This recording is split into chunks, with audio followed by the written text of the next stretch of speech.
Hey, what's up mga bro? Ayan, si Dondie nga pala ulit.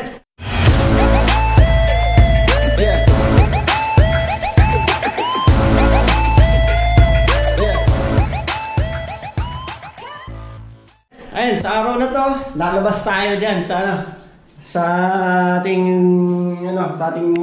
malawak na lugar. Sayang to, ganyan lang, walang hindi nakagamit. Dapat tinakpan nila, dagdag kwarto din yan. So ito na yan. Lalabas tayo rito para makita nyo kung gaano siya kaluwag. Ayan, ito na yan. So dito tayo ngayon. Dito natin isusukat yung yung binili nating LeBron James. So ayan, mamaya na lang ulit.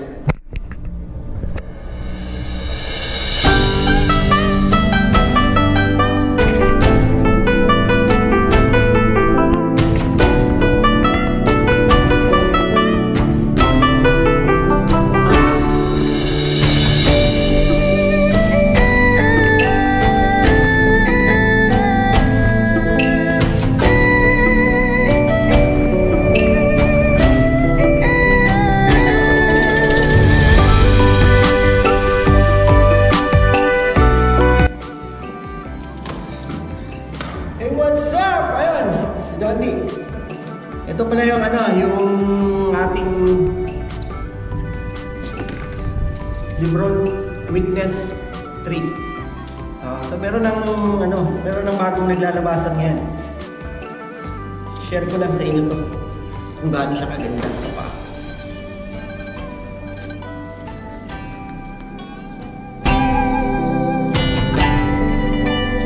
Lapit natin.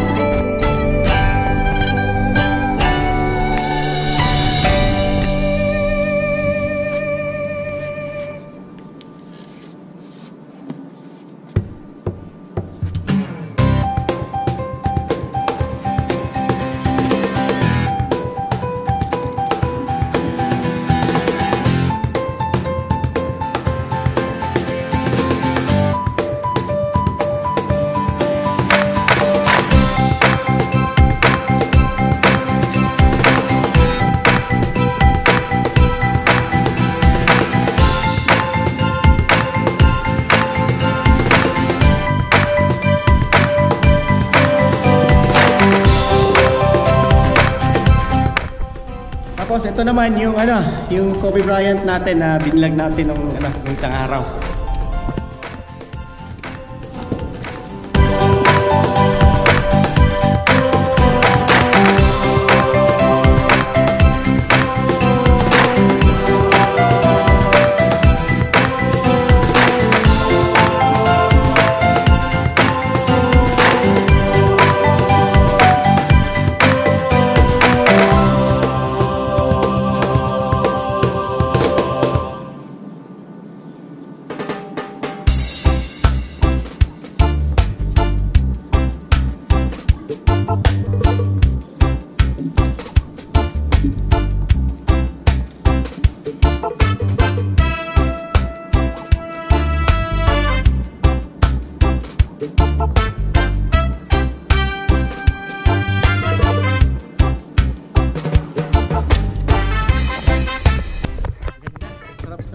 Sarap sa paa.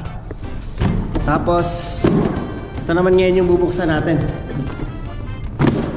Yung ating LeBron Witness 4. Nag-upsize tayo ng 0.5.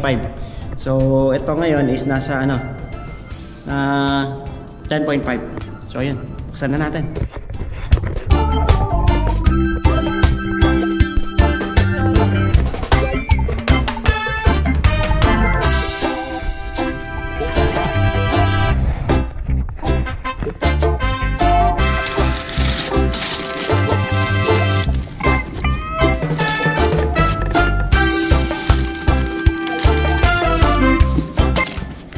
Black, gym red, and white. Ayan. So matigas yung sole.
natin ngayon.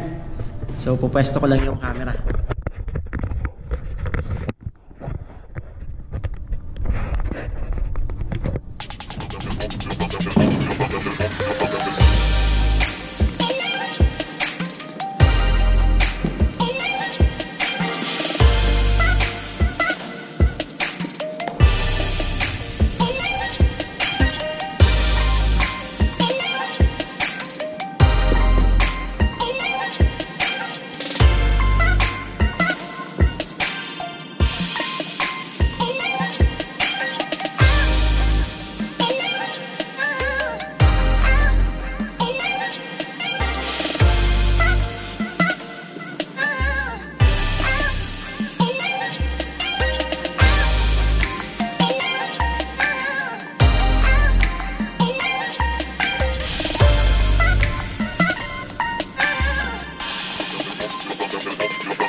Masarap sa paa. Nakakahinga, komportable. Hindi tulad nung nung isang to. Medyo masikip. Ito naman, sakto lang siya. So pag bibili kayo ng LeBron James na sapatos, upsize kayo ng half inch or di kaya 1 inch kung gusto nyo. Kasi napaka-komportable. 10.5.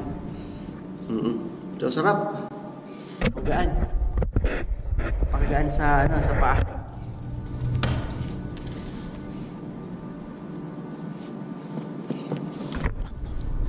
So ayan, iikot ko kayo ulit dito sa lugar.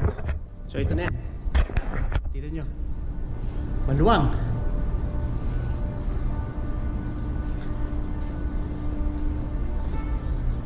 So dito tayo mamaya, manonood tayo ng movie.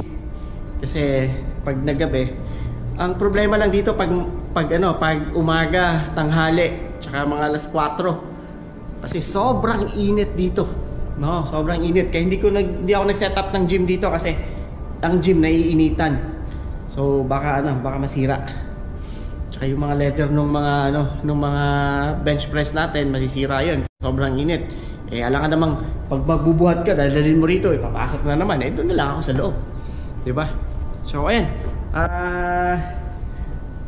Sa mga hindi pa nag-subscribe, paki-punang pula sa baba and i-like and share nyo sa mga friends nyo sa susunod ulit na vlog natin. Thank you so much and God bless. Damn, son, where'd you find this?